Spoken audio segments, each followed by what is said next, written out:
Bienvenue sur votre émission 3DS. Comme vous avez déjà l'habitude, pendant ce trimestre, nous serons dans un nouveau format. Vous avez déjà vu 3 leçons avec les invités qui sont à distance, puisque ce trimestre, c'est un petit peu différent. Dominique Fricart, comme j'ai déjà annoncé, prend un petit peu le repos pendant ce trimestre. Nous avons donc repris le flambeau et on a choisi ce format, ce qui nous permet d'avoir, comme je vous ai déjà annoncé les fois précédentes, des invités qui sont un peu plus loin, qui auraient du mal à venir dans les studios d'Espoir Média. J'ai aujourd'hui le plaisir d'accueillir Mathieu Fury qui vient de Paris. Comment ça va, Mathieu? Ça va très bien, merci Rickson. Heureux d'être avec vous ce matin. Et je voudrais aussi accueillir Suzanne Jacquet, qui est quelqu'un un peu du coin, ici en Suisse. Comment ça va, Suzanne? Très bien, très bien. C'est aussi des émissions que je suis régulièrement et c'est la première fois que je participe, mais c'est volontiers. Ben, très bien.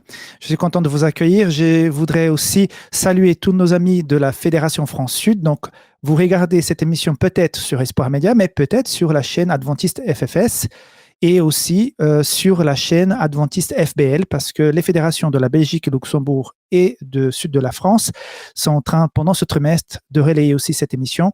Et vous verrez de temps en temps des pasteurs de ces fédérations qui vont participer avec nous. Bon, aujourd'hui, on a une exception. Mathieu vient de la Fédération France Nord, mais c'est avec de bons cœurs qu'on l'accueille. Merci de m'accueillir dans le cercle. Exactement. Bon, j'ai eu le plaisir de travailler dans cette fédération, donc c'est avec plaisir qu'on t'accueille. Si vous êtes prêts, on va commencer. C'est bon? C'est bon. Oui. On y va.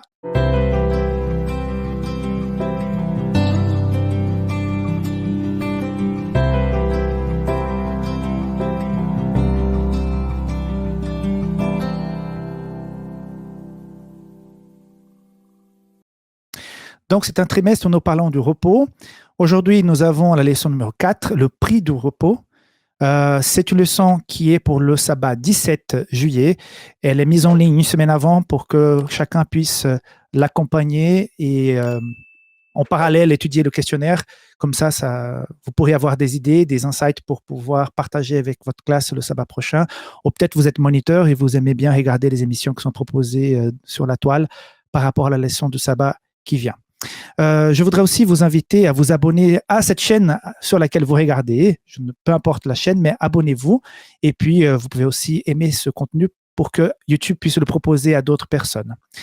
Voilà, les amis, une leçon qui se base sur 2 Samuel chapitre 11 et 12, une histoire assez connue, l'histoire de David.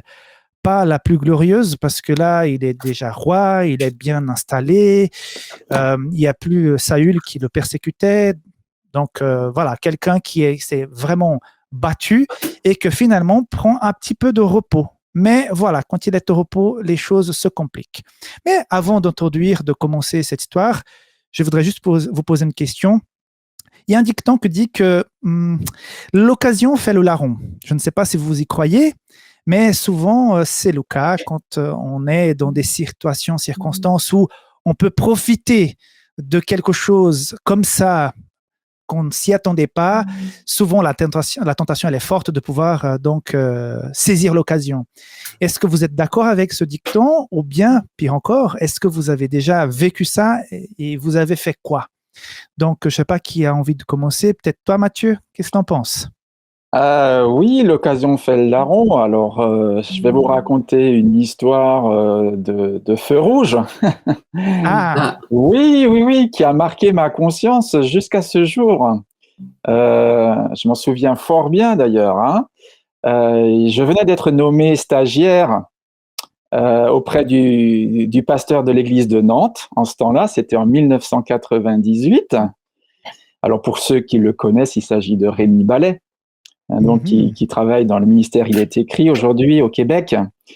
Et donc, c'était ma première semaine et j'étais pressé, je découvrais la ville de Nantes et bien sûr, pour aller un peu plus vite, à un moment donné, j'ai vraiment grillé 2 feux rouges l'un après l'autre. ah, Alors, je connaissais très pas, mal la pas ville. un, Ah, deux d'un coup. pas un seul, mais 2 d'un coup, hein, voilà.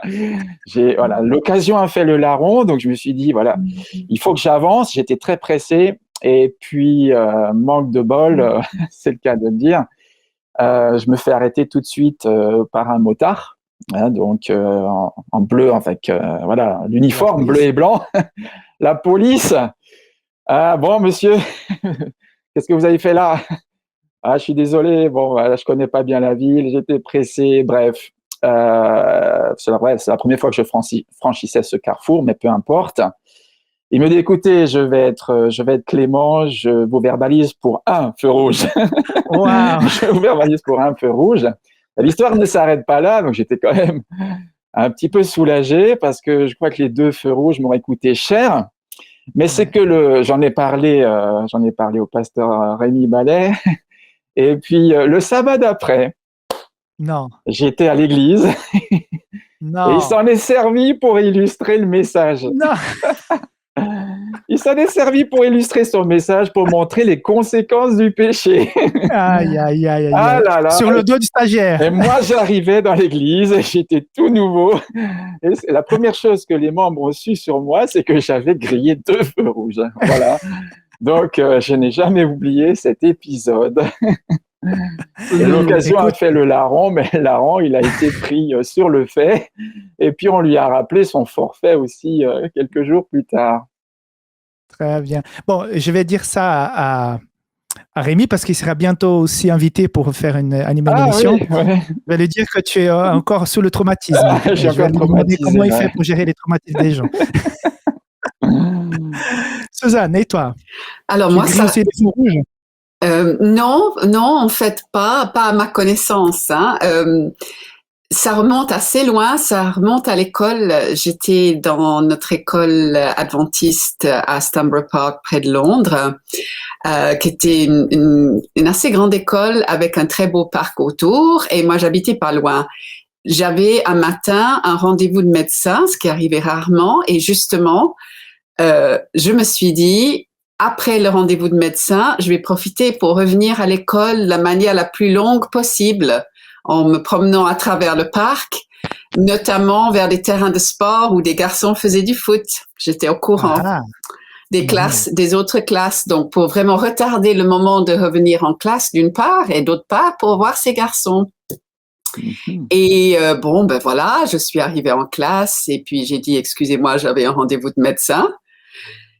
Mais le prof, il avait une femme qui travaillait à la Voie de l'Espérance qui était aussi sur le campus. Et en voyant que je ne venais pas, et il se demandait pourquoi, il savait pas où je devais passer, il a téléphoné à sa femme. Et puis, elle a raconté qu'elle me voyait me promener pas du tout sur le cheval là. Bon, donc devant toute la classe, donc pour dire aussi, vous c'était devant toute l'église, moi devant toute la classe, il a bien fait comprendre que de tels détours n'étaient pas autorisés. Il a même dit certainement pourquoi je l'avais fait, que c'était pour voir des garçons. Et troisièmement, comme je n'avais pas dit la chose assez clairement, il m'a fait regarder dans le dictionnaire le mot mendacious, qui veut dire mentir, quoi. En gros, un adjectif très savant pour le fait de mentir. Donc, tout ça devant la classe en l'espace de 5-10 minutes qu'il a pris pour faire cette leçon. Et je m'en suis souvenu aussi très longtemps. Ben, la preuve, c'est la première qui m'est venue à l'esprit, là. Voilà. Voilà, on a payé cher. Hein? Oui. Je vois encore une fois que j'ai oublié de vous présenter à ceux qui nous regardent parce qu'on se connaît un petit peu, en tout cas je vous connais tous les deux, mais peut-être des gens qui nous regardent, ils entendent ces histoires sans savoir trop qui vous êtes. Est-ce que tu peux te présenter, Mathieu, rapidement? Donc moi, je suis un pasteur de la Fédération France Nord. Lors de la dernière assemblée qui a eu lieu au mois de mai, j'ai été nommé directeur du département éducation. Et la nouvelle administration me confie en plus de cela 2 missions, collaborer à la e-church, e-church fédérale, et puis prendre en charge l'église de Paris Sud, donc le 130, comme on dit chez nous. C'est une église centrale qui se trouve dans le 13e arrondissement de Paris. Voilà, très bien. Suzanne. Voilà. Donc, moi, je suis de père anglais, de mère suédoise. J'ai grandi en Angleterre. Je suis venue plus tard à Collonges et donc mariée avec Pierre-André qui est suisse romand. Je suis traductrice. Je travaille à la maison depuis la naissance de mon premier fils il y a 30 et quelques années. et je fais partie de l'équipe des anciens de l'église de la Linière à Gland. Très bien. Voilà. Comme ça, les gens vont vous connaître Oui. davantage. Suzanne a présenté sa famille. Je rajouterai rapidement que je suis marié, j'ai 6 enfants. Voilà, et je les salue au passage. Très bien. C'est un papa de courage, hein, 6 enfants. Oui, Voilà, oui. c'est très bien. Pourquoi on racontait ces histoires où l'occasion fait le larron? C'est parce que justement, notre récit de base aujourd'hui, c'est 2 Samuel 11 et 12, où David, qui était censé de se reposer, il regarde par sa véranda, je suppose, sa fenêtre, et puis il voit une femme, vous connaissez très bien l'histoire, une femme qui se baigne, et il fait venir cette femme dans son palais, dans sa chambre. Il va coucher avec cette femme, elle va tomber enceinte. Et pour pouvoir peut-être camoufler cette situation, il va faire revenir son mari qui décide de ne pas rentrer chez lui parce qu'il pense à ses collègues qui sont dans les champs en train de se battre. Il ne pouvait pas faire ça. Et finalement, il y a un plan sordide. Hein. Vraiment, il n'y a pas d'autre mot. Où David fait une lettre, où Uri porte lui-même cette lettre pour le commandant en chef, qui le fait un peu aller devant la guerre, le peloton, et puis le laisse tout seul pour qu'il soit tué par les ennemis. Donc, plus tard, David va prendre cette femme comme Bathsheba comme sa femme. Donc, voilà un résumé très rapide d'une histoire que vous connaissez tous. Si jamais quelqu'un ne la connaît pas, je vous invite à lire donc 2 Samuel 11 et 12. Alors, Suzanne, je voudrais commencer avec toi, puisque tu es la femme de l'équipe ici aujourd'hui. On parle beaucoup de David parce que ce qu'il a fait, c'est vraiment quelque chose qui nous surprend. J'ai vécu ma conversion tard, pas tard, mais à 18 ans, donc je ne suis pas né dans l'église. Et quand j'ai lu cette histoire, quand j'ai compris cette histoire pour la première fois, j'étais choqué de dire, mais pourquoi Dieu a permis que cette histoire apparaisse dans la Bible? C'est trop moche, quoi. Mais en fin de compte, elle est très importante parce qu'elle est pleine d'enseignements. Par rapport à Bathsheba, parce qu'on accuse beaucoup David, est-ce qu'elle est aussi à quelque part coupable? Est-ce qu'elle aurait pu faire quelque chose pour éviter une situation pareille? Qu'est-ce que tu en penses?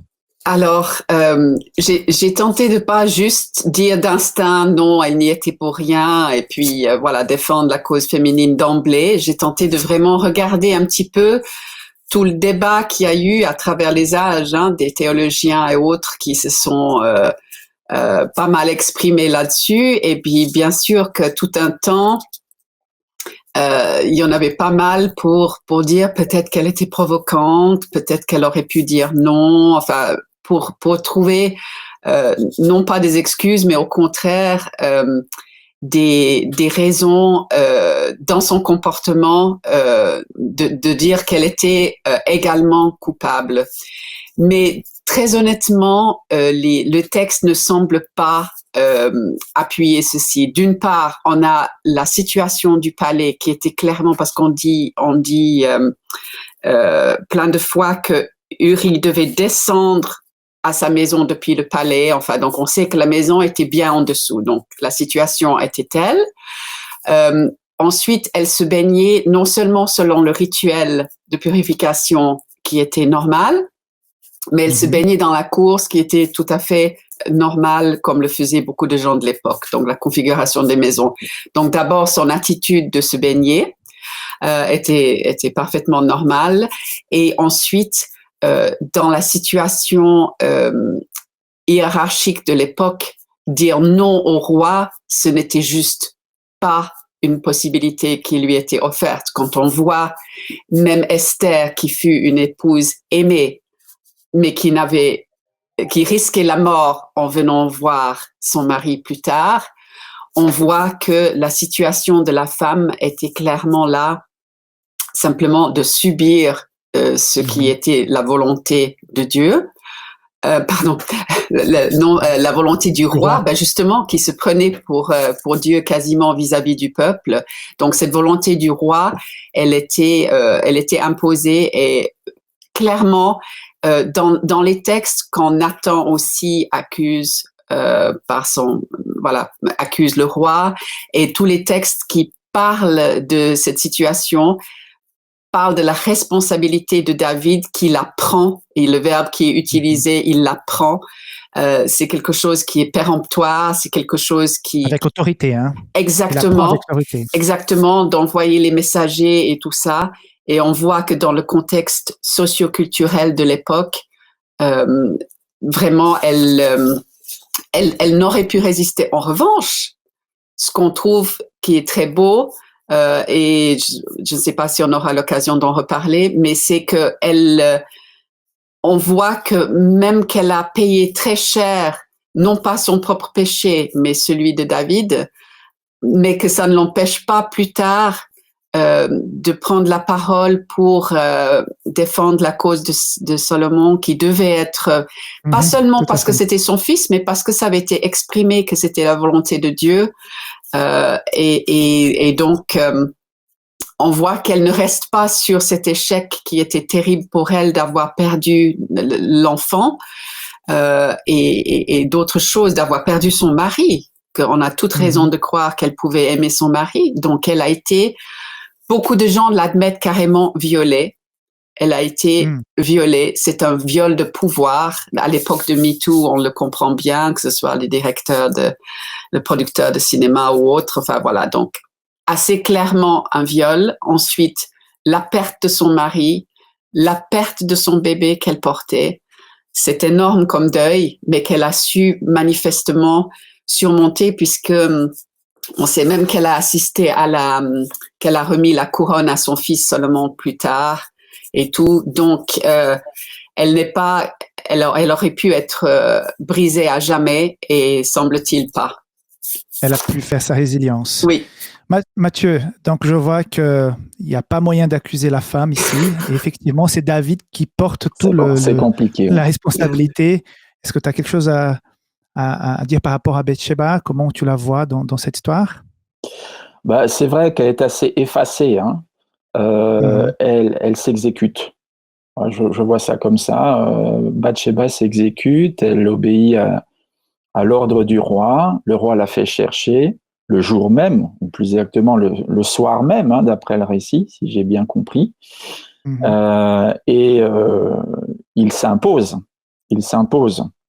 Bon, j'imagine qu'elle n'ignorait pas la présence du roi à proximité de sa demeure, mais je ne pense pas qu'elle cherchait à attirer son attention. Voilà. Parlons de la sexualité. On voit à plusieurs reprises dans la Bible des problèmes liés à la sexualité, et on voit aussi dans notre société aujourd'hui qui est très axée sur violence et sexualité. C'est vrai que la sexualité, elle est belle, elle est importante pour l'être humain, quoi. Oui. Mais est-ce que Dieu n'aurait pas pu faire le besoin sexuel un peu moins fort pour qu'on évite aussi des situations comme ça? Est-ce que Dieu n'a pas eu tort de mettre quelque chose de si puissante dans sa création? Qu'est-ce que tu en penses? C'est vrai qu'en tant qu'être humain, on est bien souvent en lutte avec notre sexualité, ou plus exactement avec nos pulsions sexuelles. Dieu nous a donné un appétit sexuel, et cet appétit est une bonne chose en soi, comme l'appétit alimentaire. Voilà, la sexualité est nécessaire pour la communion conjugale, hein, d'une part, mais aussi pour la survie de l'espèce. On parle de la perpétuation de l'espèce. Donc, la sexualité a cette fonction-là. Elle soude le couple, et la sexualité permet la procréation. Il ne faut pas l'oublier. Donc, du coup, Dieu a voulu que l'homme soit attiré par la femme, que la femme soit attirée par l'homme, qu'il y ait un désir mutuel de rapprochement, d'intimité, de rencontre.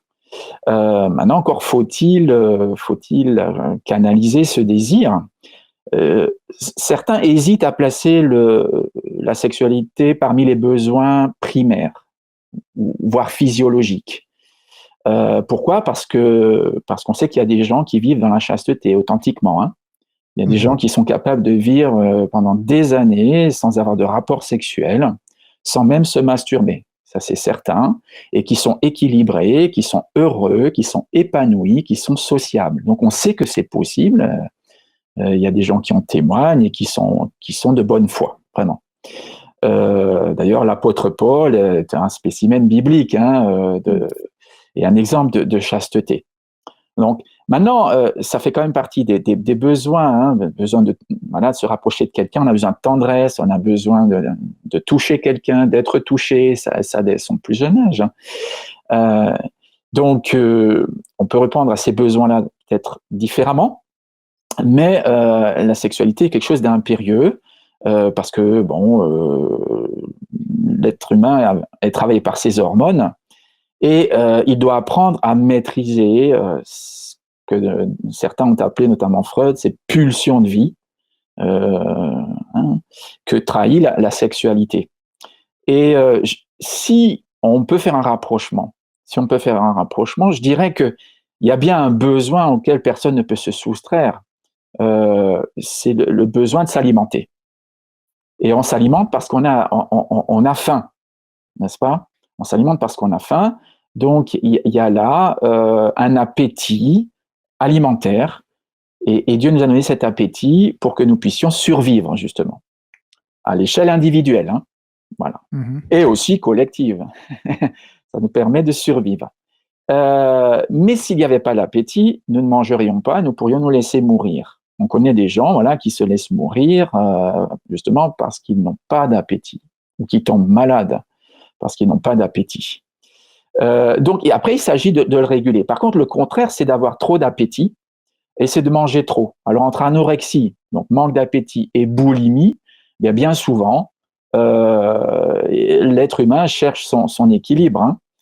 Et là aussi, dans la sexualité, l'être humain cherche son équilibre entre rien du tout, pas de contact avec les autres, pas de sensualité, hein, c'est un mot important aussi dans cette question-là, entre l'absence de sensualité, de contact, de chaleur humaine, de tendresse, et de l'autre côté, une sexualité débridée où on se rapproche de n'importe qui, quelqu'un me plaît, voilà, je veux la toucher et voir plus. Je pense que c'est tout le problème du déséquilibre de l'être humain hein, et de ce que la Bible appelle la nature pécheresse de l'homme qui ne parvient plus à gérer ses pensées déjà au départ, son discours et puis son comportement. Ok, très bien. Je pense que tu as bien encadré la chose. C'est un besoin naturel et important. Alors, revenons sur notre histoire. Suzanne, que s'est-il passé avec David pour qu'il tombe aussi bas? Que penses-tu? Oui, alors ça m'a tout de suite fait penser à Jacques 1, 15. J'ai cherché parce que j'avais plus la référence, mais je l'ai cherché. Et il me semble que l'histoire de David, c'est presque, c'est presque le modèle de ce qui se passe dans ce verset. C'est puis la convoitise, lorsqu'elle a conçu, enfante le péché. Et le péché étant consommé, produit la mort. Et j'ai trouvé très fort cette idée que chez David, il y a, on va parler après brièvement de qu'est-ce qui fait qu'il s'est laissé déjà aller à la convoitise. Mais en tout cas, on a cette notion c'est ce que parmi les 4 commandements finalement qu'il a au cours de ce récit, il a enfreint 4 commandements, 4 paroles de Dieu pour une vie heureuse, il en a enfreint 4. Et ici, ça a commencé par cette convoitise. Et en fait, dans le verset déjà, quand il dit « lorsqu'elle a conçu », que la convoitise, lorsqu'elle a conçu, et c'est assez fou qu'en fait, là, littéralement, dans le cas de David, lorsque sa convoitise a mené à l'adultère, il y a eu un enfant qui a été conçu de cette convoitise-là, et puis, enfante le péché, et puis le péché étant consommé, produit la mort. Et la mort, en l'occurrence, la mort du riz et la mort de ce bébé. Donc, c'était un cycle où il s'est laissé, manifestement, il était au plus bas dans sa relation avec Dieu. On voit à travers les psaumes toutes les différentes choses qu'il a vécues. Et on dirait, on a un proverbe en anglais qui dit que le diable trouve du travail pour des mains oisives. Et quelque part, sa place était... Ce repos-là, c'est lui qui a décidé de le prendre, mais sa place était à la tête de l'armée. Et il a, disons, en tout cas, il devait être, et il a pris déjà cette décision de se dire, je mérite ce repos. Et manifestement, effectivement, ça ne lui a pas réussi.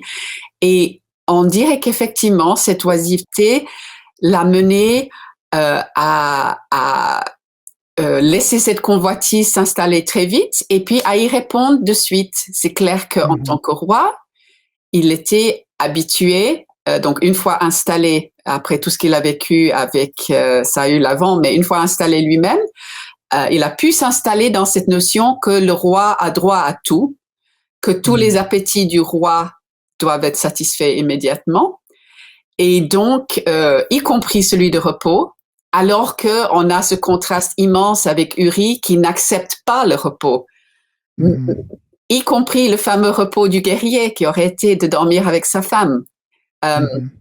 Uri le refuse en mettant son devoir vis-à-vis de l'armée, du peuple et du roi, ironie du sort avant tout, alors que David, dont c'était le rôle, il décide tout seul qu'il mérite le repos et ensuite il décide qu'il mérite ce repos-là aussi, qu'il conçoit comme un droit naturel, le droit de cuissage qu'on a vu à travers les âges chez dans l'aristocratie, etc.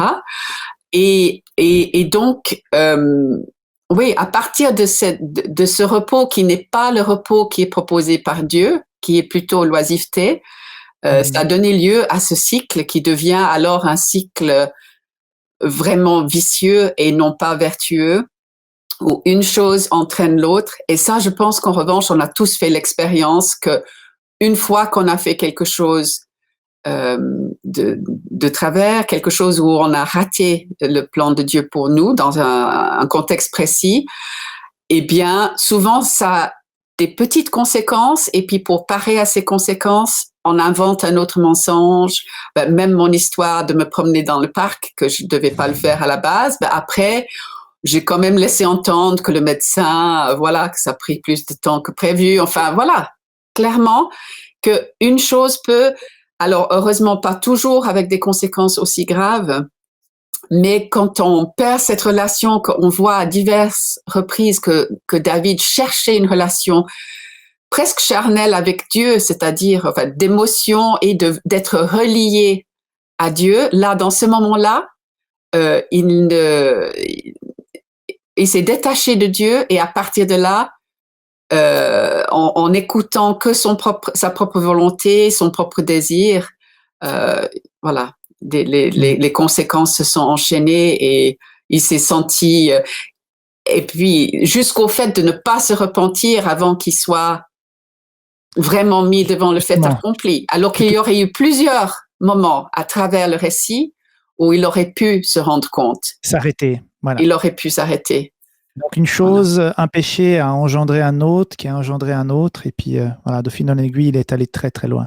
Justement, Matthieu, dans ce récit, on voit que le roi fait semblant de rien savoir. J'imagine que dans la cour, parce que les gens ont vu que Bathsheba est venue, les serviteurs étaient là.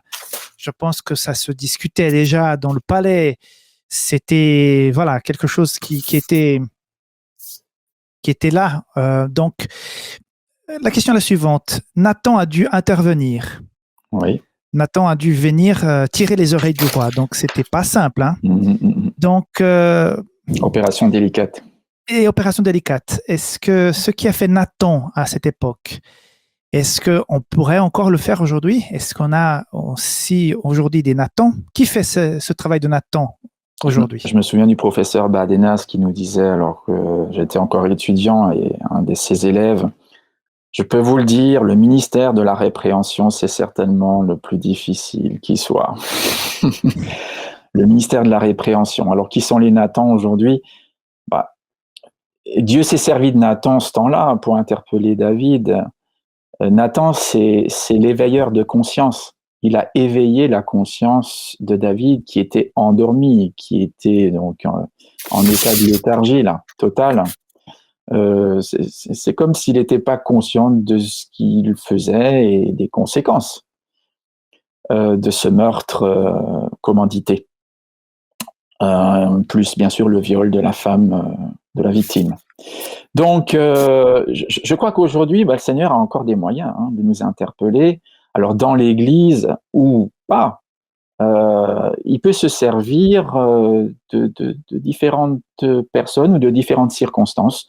Je ne vais pas être trop exhaustif, hein, mais je crois que le Seigneur peut nous interpeller à travers une prédication, à travers une méditation, à travers une lecture, à travers une rencontre, à travers des circonstances qui nous bousculent, qui remettent en question nos convictions, nos croyances, et qui nous ouvrent les yeux sur notre réalité. Tout simplement aussi par une petite voix qui devient de plus en plus forte. Alors, même si parfois cette voix, nous tentons de la faire taire, elle finit par crier à l'intérieur de nous aussi. Hein. Ouais. Donc, parce que j'ai déjà entendu parler des gens qui disaient quand il y a péché, moi, il faut que je fasse le travail de Dieu, que je sois un éveilleur et que je puisse dire aux gens qu'ils sont dans le tort. Ouais. Voilà. Oui, il peut y avoir des dérives, hein, c'est-à-dire qu'on peut se considérer comme un redresseur de tort dans l'Église, on va aller vers l'un, vers l'autre. Bon, si ton frère a péché, reprends-le. Hein. Mais il semblerait que ce soit plutôt d'abord contre soi-même, hein, c'est-à-dire que si on est impliqué dans la faute du frère, bon, la démarche, elle est faite normalement avec bienveillance, hein, pour le salut de l'autre.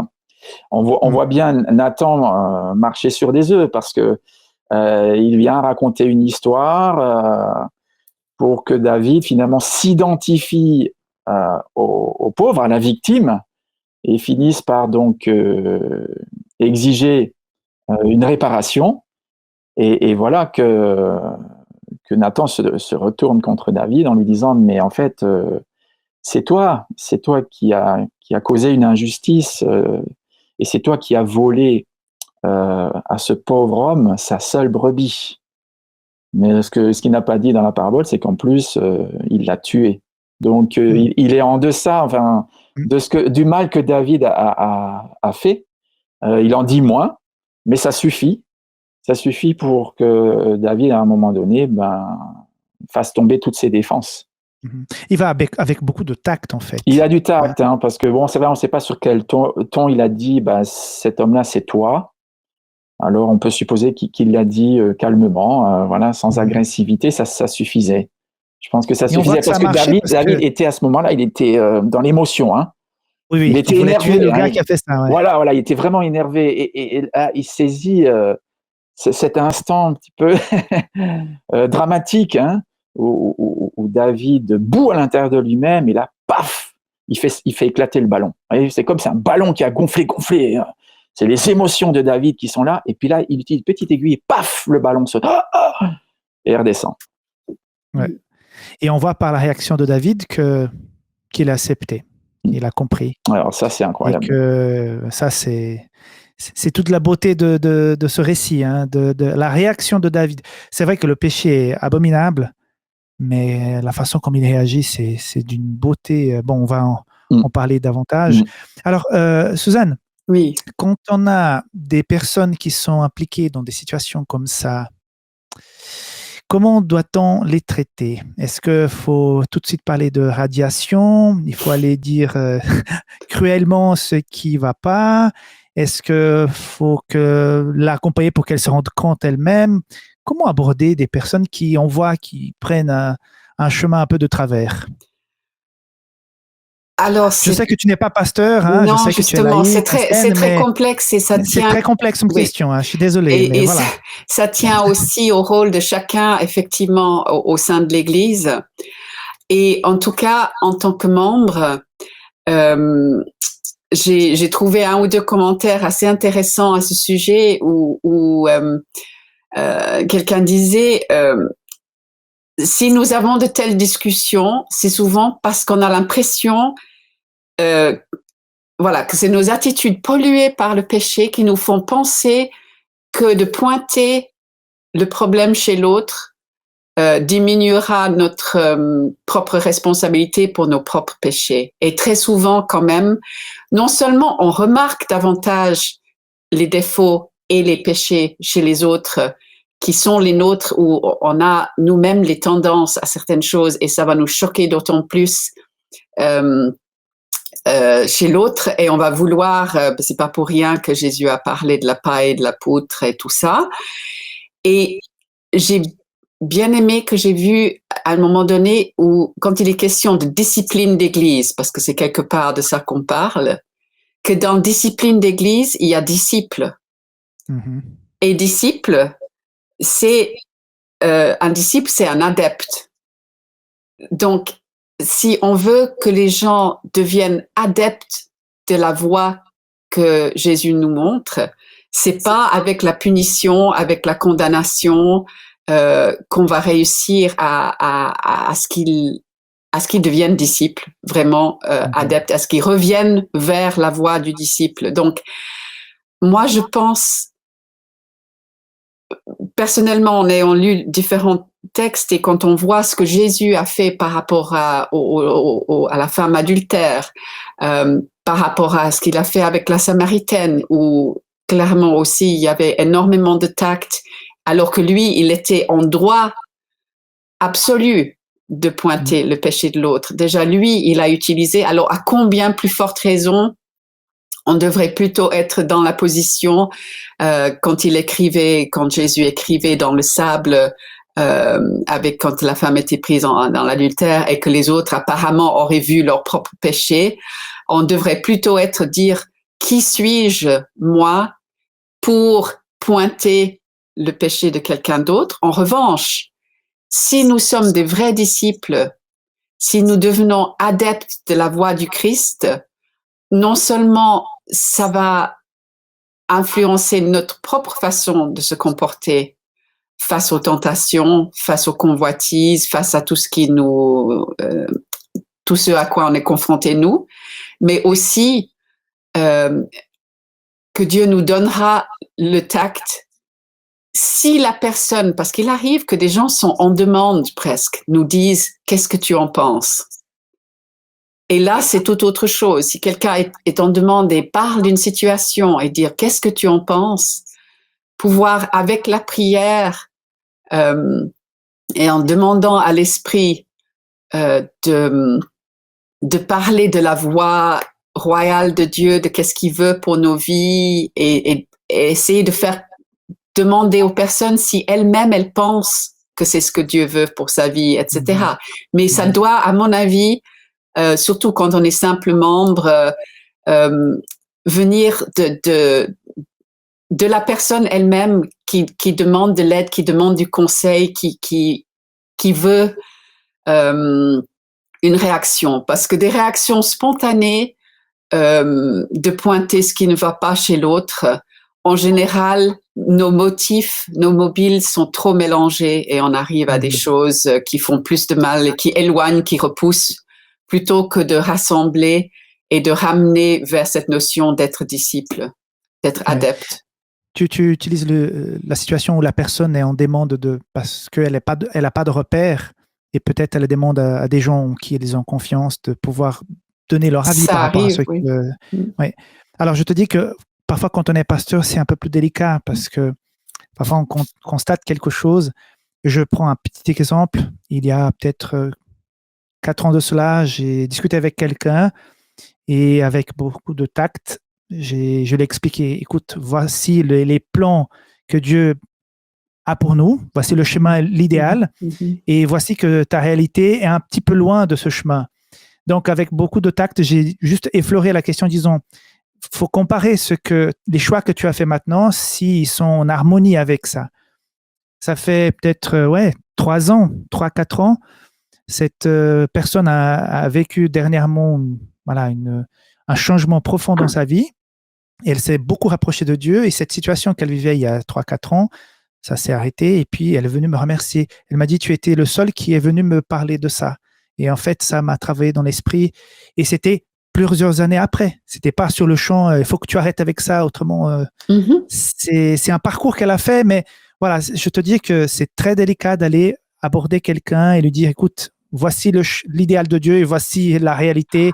Est-ce que tu peux pas voir qu'il y a peut-être un décalage? C'est très délicat, mais c'est important d'être aussi à quelque part un Nathan. Mais Nathan a été plein de tact. Il a été inspiré par Dieu, envoyé par Dieu. Et il ne faut pas confondre ça avec l'envie parfois qu'on a d'être justicier et commencer à faire justice, mais quand on fait avec nos propres mains, ça peut parfois pas marcher. Je peux me permettre une illustration.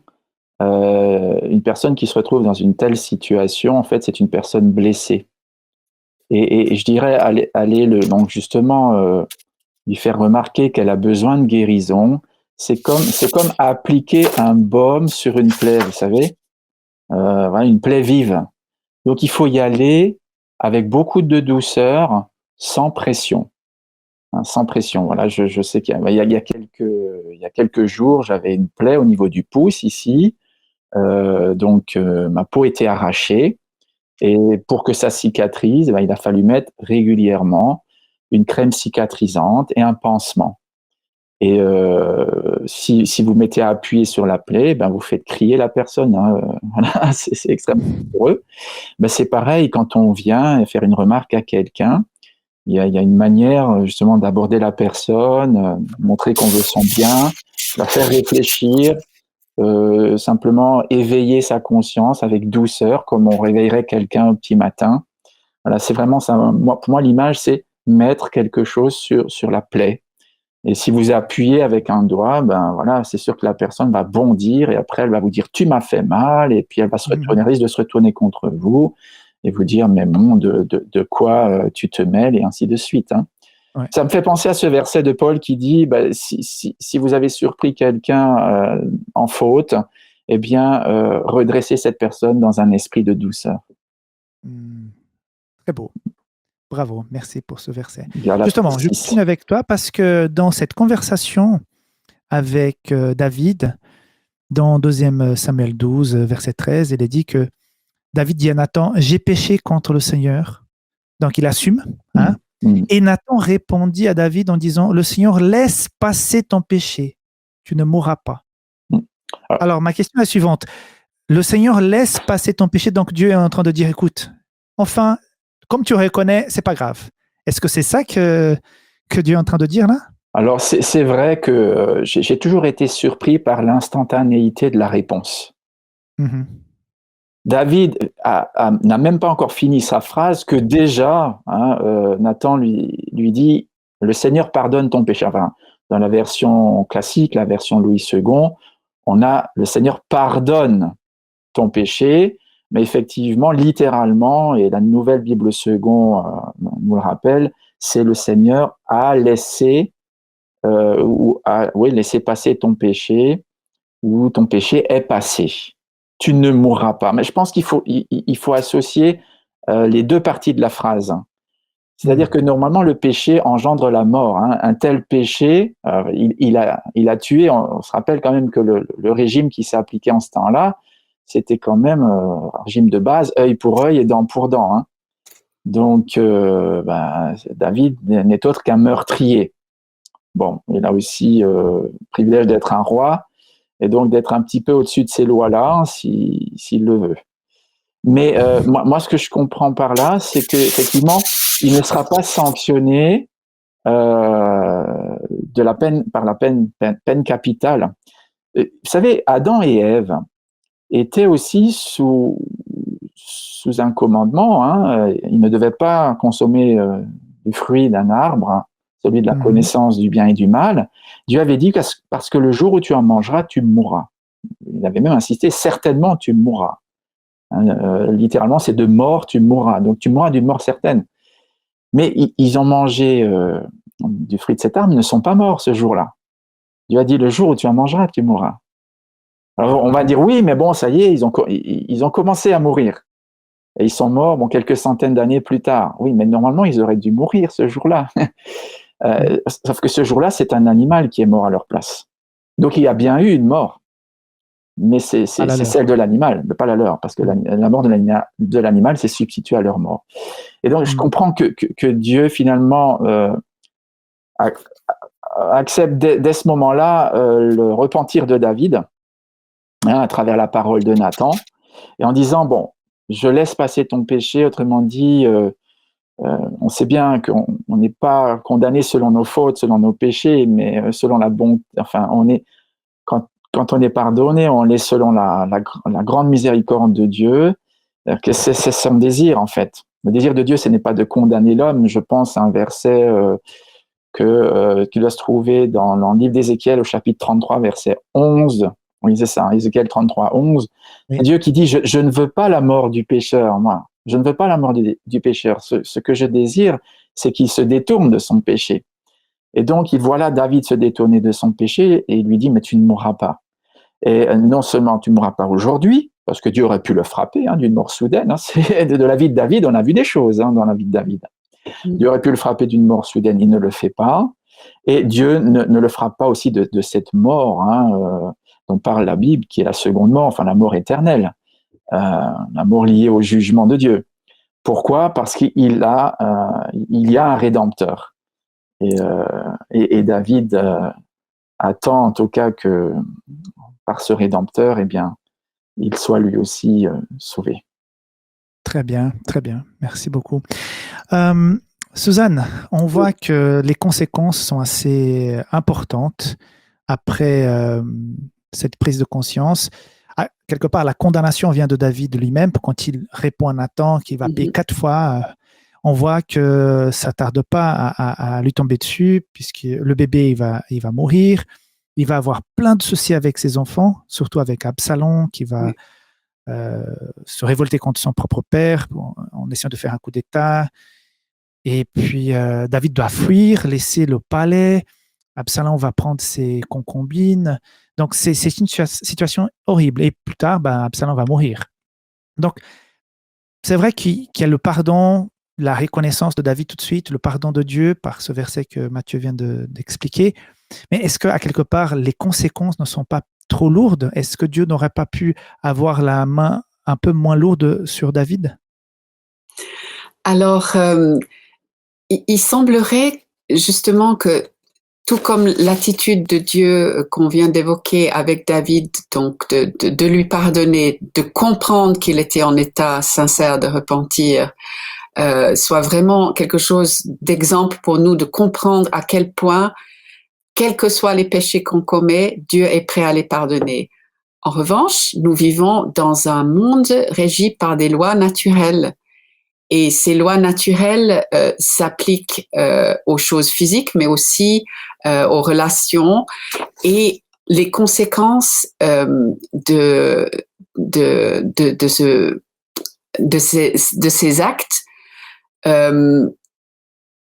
peuvent, pour la plupart, en tout cas par rapport à ses propres enfants, être vraiment clairement, simplement les lois qui... oui, les lois naturelles qui suivent leur cours. Et Dieu permet aussi pour qu'on comprenne que son pardon et la promesse d'une vie éternelle n'enlève pas les conséquences ici sur terre.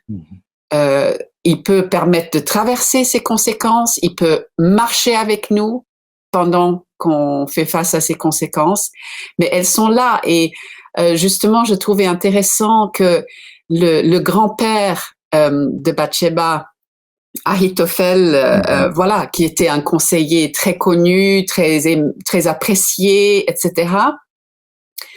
On voit à quel point il a certainement été très blessé par ce qui est arrivé à sa petite fille, et comme il prend fait et cause contre David et avec son fils, jusqu'à lui conseiller justement de prendre l'arème, comme on voit encore maintenant que malheureusement dans les guerres, le viol et d'autres choses sont des armes de guerre.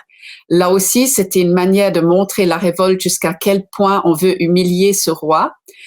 Mais là, clairement, dans ce grand-père qui, connu pour sa sagesse et pour sa mesure, en fait, qui tout d'un coup est prêt à aller très loin, est prêt à aller loin de Dieu, c'est parce qu'il considère que par son attitude, il ne mérite plus cette onction de Dieu.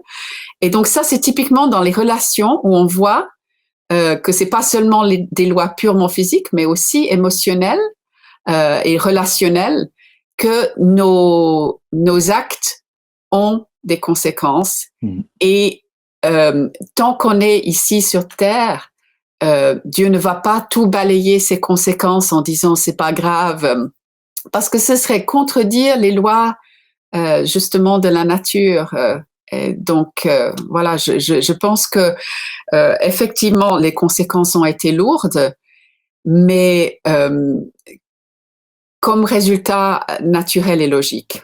Voilà. Et Et que, si je peux ajouter quelque chose, Oui, oui. remarquez que David s'est auto-condamné en exigeant enfin, que le riche restitue 4 brebis aux pauvres. Mhm. Mhm. Et après coup, David perdra 4 fils. C'est quand même incroyable. Oui. C'est-à-dire que c'est la condamnation que David a prononcée qui s'est retournée contre lui. Il Oui. a perdu le premier enfant de Bathsheba, hein. Mhm.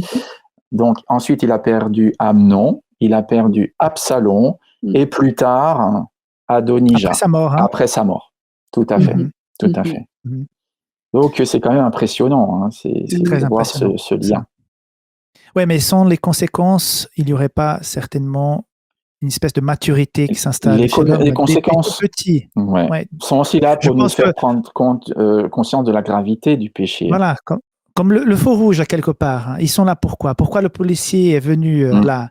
C'est parce que s'il n'y a pas de conséquences, on est tenté de brûler les feux rouges tout au long de notre vie, quoi. Exactement. Et puis ça ferait bientôt des carambolages au beau milieu Exactement. de C'est nos dur à croisements. l'admettre, mais voilà, c'est à quelque part important.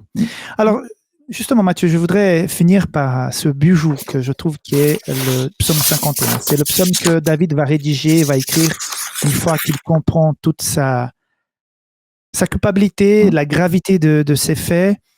Je pense, pour moi, ce psaume m'a déjà énormément aidé. Quand j'ai vu que ma conversion, c'est un psaume qui m'aide à voir que malgré tout, Dieu renouvelle les choses. Je pense que des milliers, voire des millions de personnes ont été réconfortées par ce psaume. Pourquoi il est si beau, si important? Oui, c'est vrai que c'est un psaume déchirant. On se plaît à le lire et à le relire parce que on découvre là déjà l'humanité de cet homme qu'on a tendance à placer sur un piédestal. Donc il y a chez lui une grande humanité. On découvre sa souffrance, hein. On le voit vulnérable, atteint en son fort intérieur par le sentiment d'avoir vraiment déshonoré Dieu. Il dit j'ai vraiment mal agi et il ne cesse de répéter. Hein, et, il manque de mots pour dire j'ai transgressé ta loi, j'ai péché, j'ai commis ce qui est vraiment mal à tes yeux. C'est un homme qui s'humilie. Hein. Il est vraiment à terre, il s'humilie et n'oublions pas que ce psaume a été divulgué, il a été rendu public. Alors c'est vrai qu'il a commis des péchés publics, donc en même temps il est aussi prêt à reconnaître publiquement tout le mal dont il a pu être l'auteur. Et donc on se sent très proche de David parce que personne ne peut dire voilà, ma conscience ne me reproche rien, je n'ai jamais franchi la ligne rouge, je n'ai jamais commis aucun mal. Et donc, on se dit, ben voilà, il a pris son courage à deux mains, il a confessé sa faute, il l'a dit à Dieu déjà dans la prière. Je crois que c'est un psaume qui nous invite à dire à Dieu tout simplement ce qui pèse sur notre cœur. Et c'est vrai, quand nous sentons coupables, nous sommes comme écrasés par un fardeau. Et là, on voit que David dépose ce fardeau-là qui est énorme. Hein. Imaginez, c'est quand même un roi. Hein. Il était connu comme le bien-aimé de l'Éternel, son chantre, celui qui avait vaincu Goliath. Hein, n'oubliez pas sa réputation. Bah là, elle est vraiment ternie. Et pour un moment, je dirais jusqu'à aujourd'hui, vous voyez, puisqu'on en parle. Et il finira à genoux, hein, il finira en pleurant la mort d'Absalom. Moi, c'est aussi un moment qui me fend le cœur quand je lis, je crois que c'est au chapitre 19, là, 2 Samuel 19, ce récit où le roi pleure sur son fils. Il est brisé, il s'en remet pas parce qu'il se rend bien compte que c'est à cause de lui que ce fils s'est révolté et que ce fils a tenté de le tuer. Jusqu'à que Joab arrive et ils disent mais lève-toi quand même parce que c'est trop là, c'est trop. Mais parce qu'on s'identifie en fait, on sent bien compte que nous aussi on a besoin de dire ça au Seigneur.